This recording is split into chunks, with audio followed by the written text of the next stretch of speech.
what can be changed in the Indian education system currently? What is good and what is bad according to you? There's nothing bad in the education system. The Honorable Prime Minister has launched new education policy. India is on a boom and the world is looking at us and the Indian education market is growing.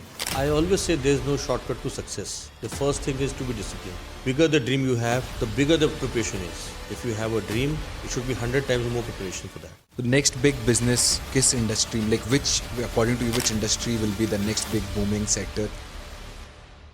So welcome guys, we have an eminent personality between us, Dr. Sachin Gupta, Honorable Chancellor of Sanskrit University. Sir, welcome to the show. This is Saksham Gupta YouTube channel. I started out recently, so wanted to relaunch some things like we've been working for a long time with Sanskrit University. First is that according to you, what is your belief that what can be changed in the Indian education system currently? What is good and what is bad according to you? See, I think there's nothing bad in the education system.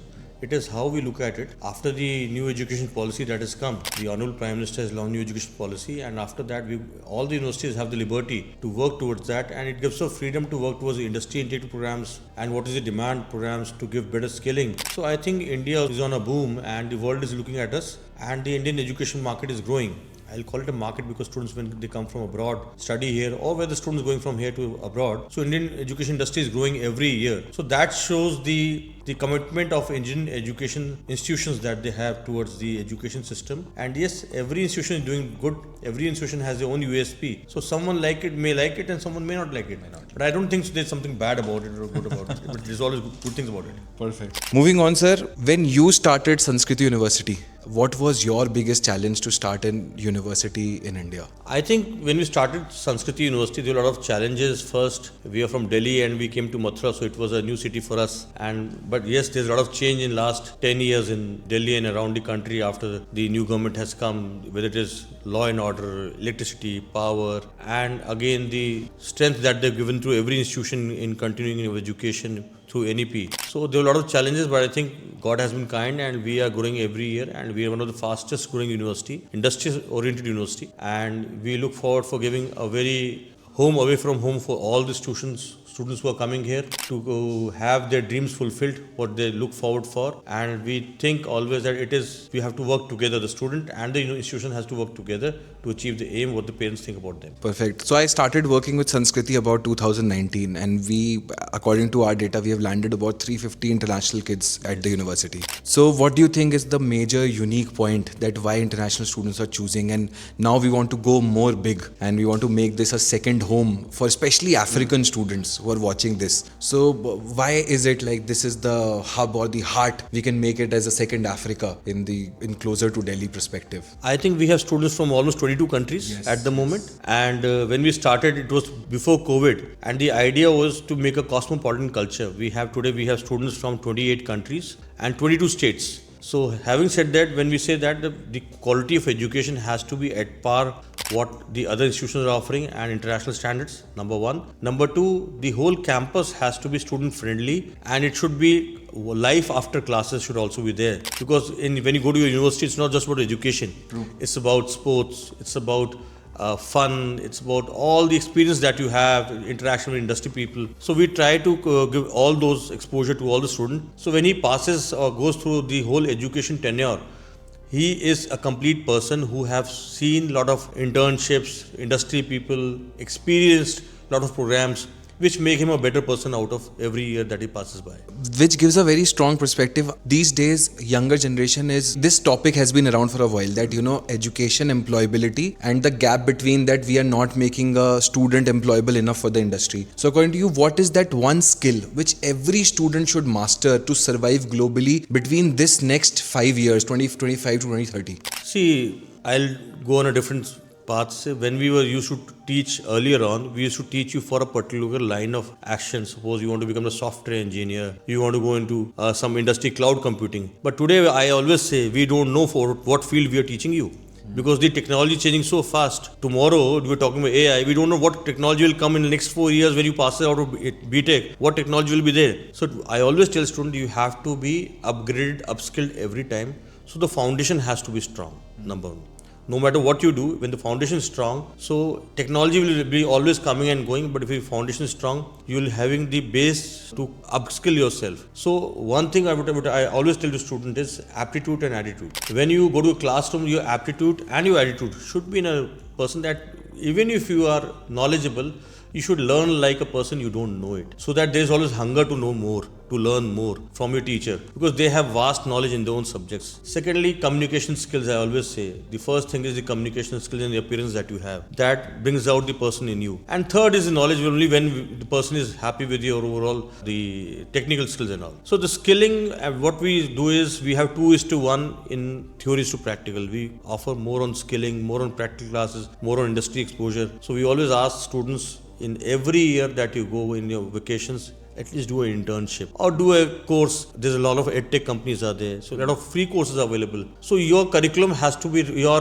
CV has to be rich when you pass out. So suppose in 4 years of engineering, if you have 8 online courses on your side, the engineering degree on your side, and 2 internships on your side, I think you will be half ready for that. Ready for the industries Yes, to welcome. and by the time you pass out, you are a full-fledged, the industry will be ready to pick you up, and you will be aware about the experience in corporate that you get through your internship. So internship is very important. So I think every year in the college is important, not from the perspective that I'm just come to a college, let me have freedom first. So I think after 10 plus 2, it's again a serious game. And yes, students take their time in the first semester to get back to this serious business. So it's always good to have them. Being that said, what's one mistake which students make generally which silently ruins their career in a longer run? I always say that, like banking does a KYC, know your customer. I always say know yourself, KYS. Because you need to know what is your strength, what is your weakness. So we also do an aptitude test when you come to Sanskriti. In the first semester, we do an aptitude test because many students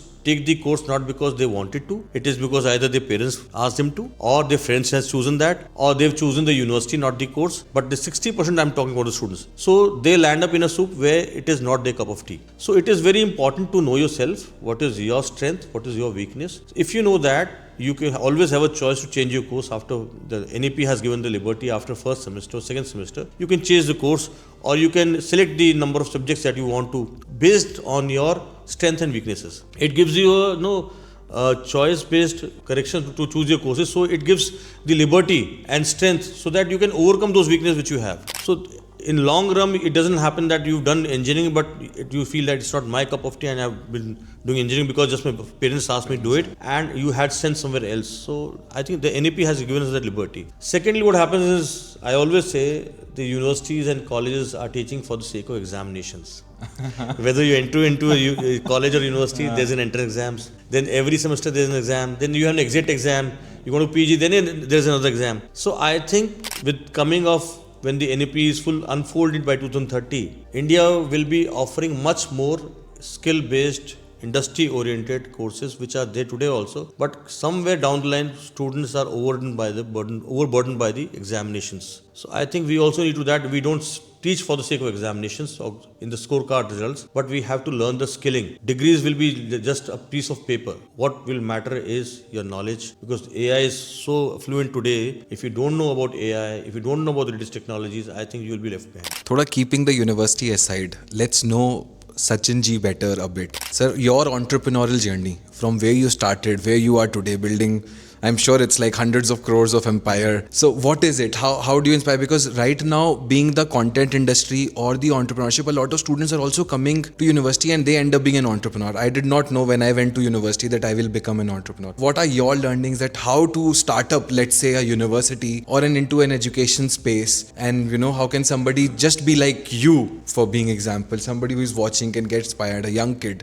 rule the education world of India? I always say there is no shortcut to success. The first thing is to be disciplined. And to discipline is, the bigger the dream you have, the bigger the preparation is. If you have a dream, it should be 100 times more preparation for that. And that only happens with the time that you learn every day. There's no elevator to that. It is only by stage that you learn. So when I started after my schooling, graduation, post-graduation, my mentor is my father and my little two brothers who mentored me every day and night. The first thing I started traveling. I learned a lot and maximum by traveling. I've traveled entire Europe, China, and you name a country apart from US. I've traveled everywhere since '96. So I was traveling, and I was traveling on the streets, not using the transportation, only public transport. Just because when you want to go around New Delhi or Delhi, you have to be in the streets of Delhi. Then only you learn what is Delhi all about. Delhi is not about the Lotus Temple or the Qutub Minar or the Red Fort or the India Gate.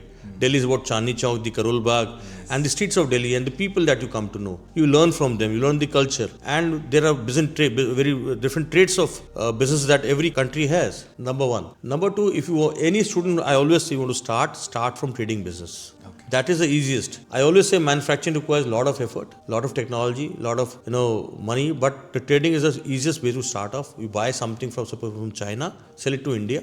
That is how I started off. I started with a capital of 2 lakh rupees in '98. Started importing goods from there and made some money from there. So even if you lose some, it is something, like a Chinese saying is that if you want to check the depth of a river, put your 1 foot inside it and don't jump into it. So that is how you go into the trading business. So you import some material and you come to know what are the litigities, how the whole business happens. One deal will always make you understand the whole turnaround of business. So I always say that entrepreneurship is all about learning.